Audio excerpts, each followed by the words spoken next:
la North Rift Sheikh Abubakar Binni na aliyekuwa mwanachama wa ANC Zulfikar Husman wamesema Kenya tayari kwenye hatari ya machafuko endapo wanasiasa watazidisha cheche za ubaguzi. Wameipongeza serikali kwa kuondoa ushuru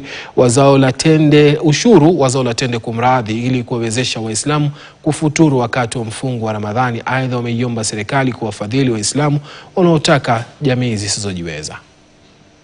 Kama nilivyokuwa nimezungumza, ni mwezi ya kufunga, na tungelitaka wanasiasa wetu waache lugha za uchochezi, kuwachochea Wakenya na kuwagawanya kwa Kenya kwa misingi ya kikabila, ya maeneo, ya matabaka, ya kila aina. Hii haiwezekani. Mkenya mahala popote ya Kenya ana haki ya kwenda kuishi kokote katika Kenya hii, maadamu yeye ni Mkenya, ana kibali ya Ukenya na ni ID na kuzaliwa na vitu kama hizo nyingine. Ni vibaya sana kutishia mwingine asikanyage maeneo mengine. Kama njia moja kuimarisha jamii asili nchini Kenya, serikali kupitia idara ya jamii asili imeanzisha mpango wa kuhifadhi jamii